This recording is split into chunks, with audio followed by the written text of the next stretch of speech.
लतिका, लतिका, लतिका, काय झालं म्हाळसा? लतिका, माझा अत्यंत महत्त्वाचा निरोप आहे. तो तुला साऱ्या सेवकांपर्यंत पोहोचवायचा आहे. कोणता निरोप? हे गडावरून कुठेही जाणार नाही याची सारी व्यवस्था करायला घ्या.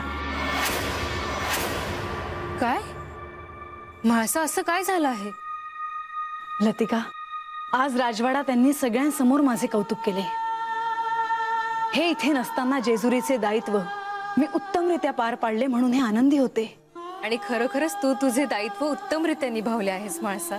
म्हणूनच त्यांनी आज राजवाड्यात साऱ्यांसमक्ष माझं भरभरून कौतुक केले आणि प्रसन्न होऊन मला विचारले की तुला काय हवे आहे. मी त्यांना सांगितले की तुम्ही गड सोडून कुठेही जाणार नाही.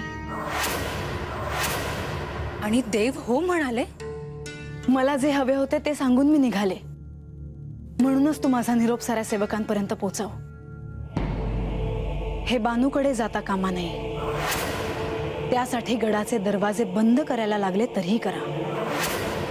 हे गड सोडून कुठेही जाता कामा नये. हो म्हाळसा, तुझा हा निरोप मी आत्ताच साऱ्या सेवकांना आणि द्वारपालांना देऊन येते. लतिका,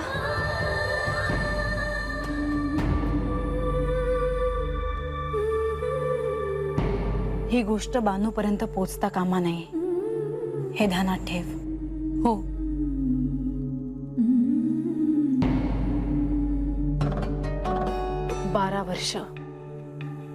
12 वर्ष मी तुमच्या विरहात घालवली.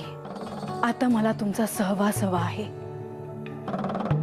आणि आता त्या बानूलाही कळेल की मी हा विरह कसा सहन केला असेल ते.